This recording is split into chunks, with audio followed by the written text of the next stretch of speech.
Miarabantsika rehetra indray ato anatin'ity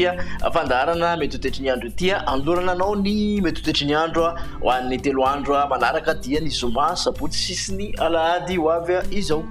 Hojerentsika amin'ny atsipiriany izay toetry ny andro izay avy eo fa amin'ny ankapobeny aloha rafitinina zany dia amin'iny apatelin'ny avaratry ny nosy no tena isin'ny oram-baratra sy amin'iny avaratra andefan'ny nosy iny raha tokoka ka somary hitatra kely aty amin'ny ilany andefan'ny avoatany izay orana izay amin'ny andro sasany amin'ny ankapobeny aloha zany dia ho maina ny faritra akoatran'izay. Hojerentsika amin'ny atsipiriany ary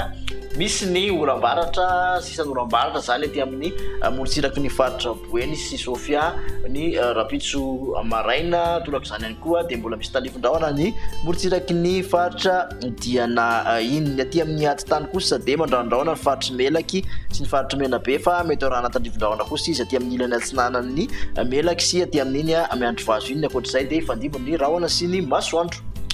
Raha ny tolakandro dia misy ny oram-baratra hatrany ho an'ny Sofia sy Diana tapany avaratry ny faritra Sava iny mandona talivin-drahona ihany koa maro antsetra misy talivin-drahona indrindra moa fa ny alina ho an'ny faritra Boeny Betsiboka Bongolava aty amin'iny Itasiny aty Akazobe ny ilany andrefan'ny Vakinakaratra fa ny akoatr'izay dia ifandimbo ny rahona sy ny masoandro.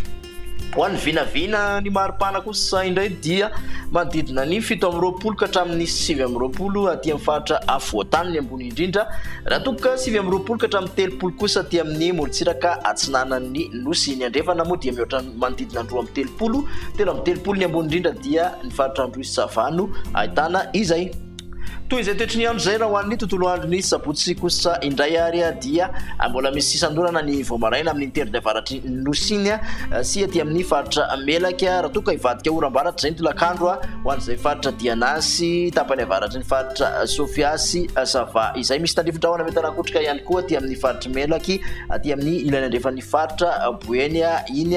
misy talivin-drahona moa zany ny alina ny tapany atsy amin'ny faritra Sofia fa ny akoatr'izay dia ho maina ny andro. Ny maripana ho an'ny sabotsy manodidina ny 7:20 ka hatramin'ny 8:20 ny aty amin'ny faritra Avoatany 8:20 ka hatramin'ny 2:30 ny morotsiraka atsinanana mihoatra ny 2:30 ny morotsiraka andrefana 3:30 kosa no ambony indrindra ny faritra Boeny. Amarana ny toetry ny andro ary dia ho an'ny tontolo andron'ny alahady saika ny faritra maina no isongadina ho an'ny faritra maro manerana ny nosy misy hatrany nefa ny talivin-drahona mety hanakotrika ho an'ny tapany avaratry ny Sofia sy ny faritra Diana ary ny tapany avaratry ny faritra Sava aka endrika orana malefaka izy aty amin'iny morotsiraky ny Analanjorofo sy Antala iny. Misy talivin-drahona ihany koa aty amin'ny faritra Vatovavy sy Fitovinany ary faritra Atsimo Atsinanana aty fa ny akoatr'izay dia ifandimbo ny rahona sy ny masoandro. Ny maripana raha ho an'izay alahady izay dia manodidina 7:20 eo ny aty amin'ny faritra Avoatany